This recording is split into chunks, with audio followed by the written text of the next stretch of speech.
Before we begin, let us know where you're listening from. After the story, rate it from 1 to 10. Now let's start.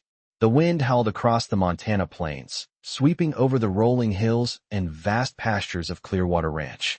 Thomas Jamieson stood on his porch, a towering figure at 6'5", his weathered face turned toward the approaching storm. At 45, he had spent nearly half his life in solitude on this 1,000-acre cattle ranch, the isolation becoming as much a part of him as his calloused hands and sun-leathered skin. 17 years had passed since he'd felt a woman's touch. 17 years since Sarah had packed her bags, claiming the loneliness of ranch life was slowly killing her. He hadn't blamed her. The vastness of Montana could swallow a person whole if they weren't cut out for it. And after she left, Thomas had simply stopped trying. The ranch became his sole companion, the cattle his only responsibility. Storm's coming, he muttered to his border collie, Rusty, who sat loyally at his feet. Better check the north pasture fence before it hits. As he climbed into his mud-splattered truck, Thomas had no idea that this ordinary Tuesday would change everything. 3 hours later, as rain began to pelt the windshield, he spotted an unfamiliar vehicle pulled over on the county road bordering his property. A sleek SUV with California plates, clearly out of place in these parts. Beside it stood 3 women, one peering under the hood while the others huddled against the rain. Thomas almost drove past. Town was only 12 miles away, and they probably had cell service. But something, perhaps the remnants of the manners his mother had drilled into him, made him slow down. Need some help, he called out through his rolled-down window, voice rough from disuse. The woman at the hood straightened, pushing wet blonde hair from her face. Oh, thank goodness. We're completely lost, and now the engine's making this terrible sound. Thomas sighed inwardly, but put his truck in park and stepped out into the rain. He was already soaked by the time he reached their vehicle. Up close, he realized the women were younger than he'd first thought. Mid-30s perhaps, city folk by the look of their expensive rain jackets and impractical footwear. I'm Wendy Calloway, said the blonde who'd been inspecting the engine. These are my friends, Lisa Bennett and Patricia Moore. We were heading to Glacier National Park when the GPS led us onto this back road, and then she gestured helplessly at the smoking engine. Thomas leaned under the hood, immediately spotting the problem. Your timing belt's shot. You're not going anywhere in this today. Perfect, muttered the redhead, Patricia. Just perfect. Is there a mechanic nearby? Asked the third woman, Lisa, who had warm brown skin and curly hair gathered in a ponytail. Thomas straightened, rainwater streaming down his face. Nearest garage is in town. Bill Hoffman can fix it, but he won't get to it until tomorrow at the earliest. The women exchanged glances, clearly dismayed. Look, Thomas said reluctantly, my ranch is just down the road. You can wait there while I call Bill to come tow your car. At least you'll be dry. The relief on their faces was immediate, though he noted a flicker of apprehension as they took in his imposing size and unkempt appearance. He couldn't blame them. A giant stranger offering shelter wasn't exactly comforting. I promise I'm harmless, he added gruffly. Just a rancher.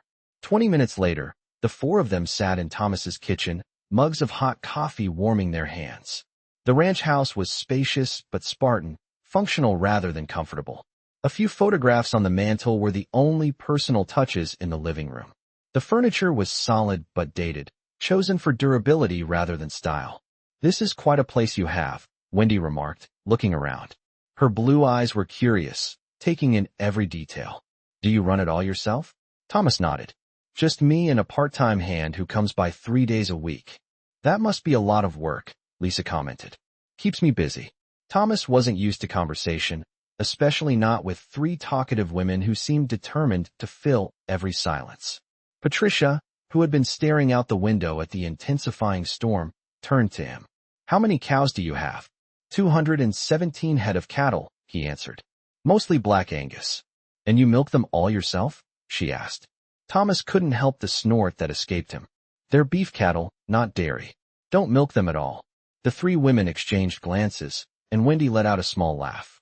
Shows how much we know about ranching. I think the closest Patricia's gotten to a cow is ordering a steak at Ruth's Chris. Guilty as charged, Patricia admitted with a grin. For the first time in years, Thomas felt a faint smile tug at his lips. Their city ignorance was somehow refreshing rather than annoying. As the afternoon wore on, Thomas learned that the three women were childhood friends taking a 2-week road trip across the Northwest. Wendy was a recently divorced physical therapist, Patricia a marketing executive, and Lisa a high school English teacher.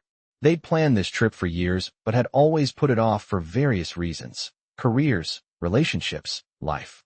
Sometimes you have to just do the thing you've been postponing, Lisa said thoughtfully, before you look back and realize 20 years have passed. Thomas felt those words like a physical blow. How many things had he postponed? How many years had slipped by while he told himself someday? The garage in town confirmed they couldn't tow the SUV until morning, and with the storm now raging outside, the prospect of the women finding accommodation elsewhere was slim. "You're welcome to stay the night," Thomas offered awkwardly. "I have spare rooms. They're not fancy, but they're clean." The women accepted gratefully, and Thomas found himself hosting his first overnight guests in nearly 2 decades. He dug out extra towels and sheets, grateful that his housekeeper Martha came once a week to keep the place from deteriorating completely. Over a simple dinner of beef stew, one of the few dishes he could cook reliably, the conversation flowed more easily than Thomas would have expected. The women were curious about ranch life, and he found himself explaining the seasonal rhythms of cattle ranching, the calving and branding, the hay harvests and winter feeding. "I'd love to see it," Wendy said, her expression genuinely interested. "The whole operation. Would you show us tomorrow while we wait for the car?" Thomas hesitated. Having these women in his house was one thing. Inviting them further into his life was another. But something about Wendy's direct blue gaze made it difficult to refuse. "If you want," he agreed. "But you'll need better shoes." The next morning dawned clear and bright, the storm having blown itself out overnight. Thomas rose at his usual 5 a.m., half expecting his guests to sleep until noon. To his surprise, he found Wendy already in the kitchen, attempting to operate his ancient coffee maker. "Good morning," she said, offering a smile that did something strange to his chest. "I hope you don't mind. I'm an early riser too." She'd pulled her blonde hair back in a simple ponytail and wore jeans and a flannel shirt that must have been in her luggage. Somehow, in the soft morning light, she looked like she belonged in his kitchen in a way that was both alarming and appealing. "Coffee's a 2-person job around here," he said, reaching past her to jiggle the machine's temperamental switch. Their arms brushed, and Thomas felt an electric awareness that he hadn't experienced in years. By 7, all 3 women were up and ready for their ranch tour, having raided their luggage for the most practical clothing they had. Patricia had even produced a pair of hiking boots, though Lisa was stuck with sneakers. "First stop is feeding," Thomas explained as they piled into his truck. Rusty jumped in the back, clearly excited about the unusual company. The morning passed in a blur of activity. Thomas showed them the feed lot, explained the irrigation system, and introduced them to the small herd of horses he kept for working the cattle. The women asked intelligent questions and seemed genuinely interested, even helping with some of the lighter chores. When they reached the south pasture where the pregnant heifers were kept, Wendy spotted one that had separated from the herd. "Is that normal?" she asked, pointing. Thomas followed her gaze and frowned. "No, she might be in trouble." He parked the truck and grabbed his field kit. The heifer was clearly in distress, having gone into labor early. Without thinking, Thomas began issuing instructions. "Lisa, there's a tarp in the truck bed. Spread it out here. Patricia, I need the blue kit from behind the seat. Wendy, stay with me."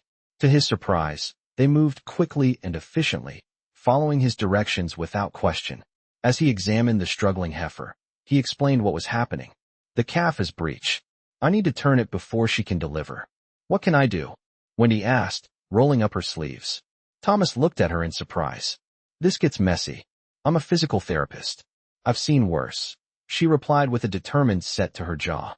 For the next 30 minutes, Thomas and Wendy worked together to save the heifer and her calf. Thomas had to reach inside the cow to turn the calf, while Wendy helped keep the heifer calm and handed him the tools he needed. Lisa and Patricia kept a respectful distance, but remained ready to help if called upon. When the calf finally emerged, a healthy little bull with a white star on his forehead, all 4 of them cheered. The women's faces were flushed with excitement and the satisfaction of having been part of something so fundamental. "That was," Wendy began, then shook her head, words failing her. "Amazing," Lisa finished for her. "Disgusting but incredible," Patricia added with a laugh. Thomas found himself laughing too, really laughing for the first time in years. Welcome to ranch life.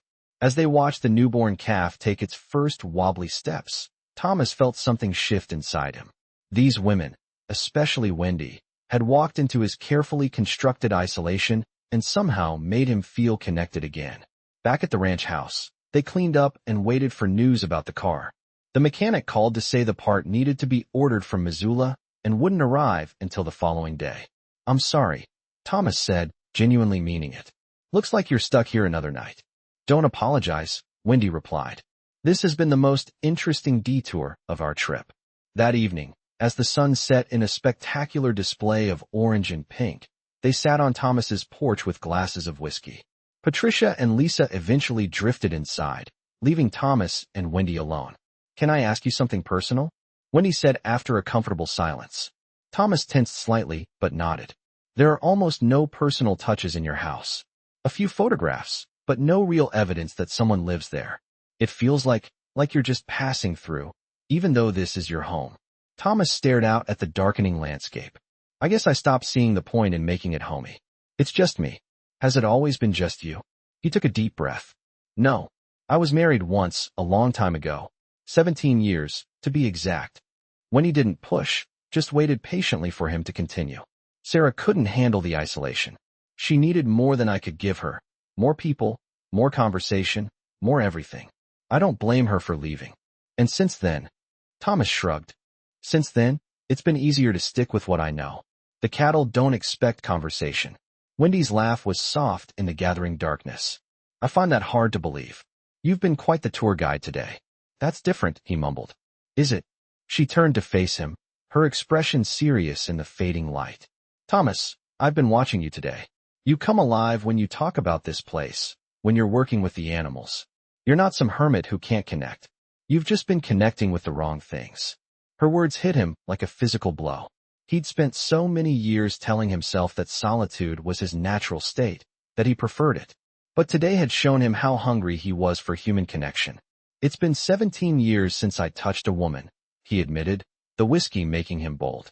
Sometimes I wonder if I've forgotten how. Wendy was quiet for a long moment. Then, deliberately, she placed her hand over his where it rested on the arm of the chair. Her skin was soft, her touch gentle but firm. Some things, she said softly, you don't forget. The next morning, Thomas woke with a strange feeling in his chest, something like anticipation mixed with dread.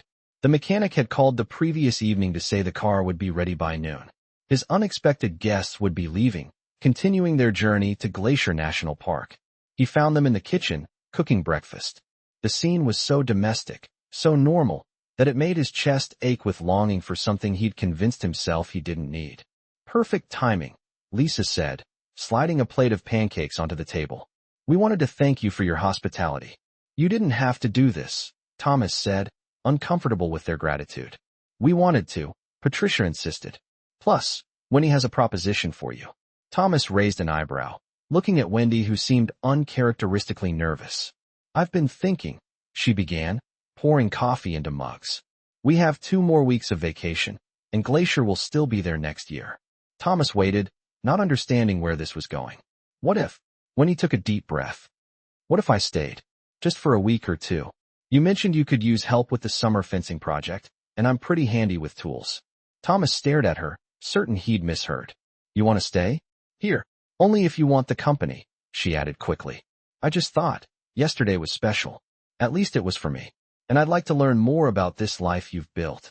Thomas looked from Wendy to her friends, who were watching the exchange with barely concealed smiles. We've already discussed it, Lisa said. Patricia and I will continue to Glacier, and we can pick Wendy up on our way back through.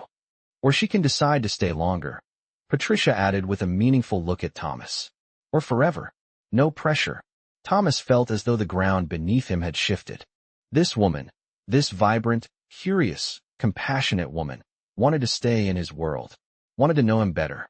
I snore, he blurted out. And I'm set in my ways. And sometimes I go days without talking much. Wendy's smile was like sunrise breaking over the mountains. I have earplugs. I'm adaptable. And I'm quite good at filling silences when needed, as you might have noticed. Then yes, Thomas said, his voice rough with emotion. I'd like it if you stayed. Later that day, Thomas stood on his porch and watched Patricia and Lisa drive away in their repaired SUV, Wendy waving beside him. When the dust from their departure had settled, she turned to him with a mixture of nervousness and determination. So, she said, where do we start? Thomas looked down at this woman who had walked into his life and upended 17 years of solitude in just 2 days. He reached out cautiously and took her hand, his large fingers engulfing her smaller ones. I think, he said slowly, we start right here. Over the next 2 weeks, Thomas's world expanded in ways he could never have imagined. Wendy was a quick learner, throwing herself into ranch tasks with enthusiasm and determination. They repaired fences together, checked on the new calf daily, and spent evenings on the porch talking about everything and nothing. She told him about her divorce 2 years earlier, about the husband who had slowly become a stranger, about her decision to rebuild her life on her own terms. He shared stories of his childhood on this very ranch, of taking it over from his father, of the dreams he'd once had for a family of his own. Slowly, cautiously, they grew closer. The first kiss came at sunset on the 5th day, as they sat on a hilltop overlooking the western pasture. It was tentative at first, then hungry with 17 years of loneliness. I haven't done this in a long time, Thomas confessed, his forehead resting against hers. You haven't forgotten how, she assured him with a smile that made his heart race. By the end of the 2nd week, when Patricia and Lisa returned as promised, something profound had changed at Clearwater Ranch. There were fresh flowers on the kitchen table, new photographs on the mantel, Wendy with the newborn calf, Thomas and Wendy on horseback, the 4 of them together before the first departure. You're not coming with us, are you? Lisa asked Wendy as they sat on the porch drinking lemonade. Wendy looked at Thomas, a question in her eyes. He reached for her hand, his answer clear. I've called my practice, she told her friends.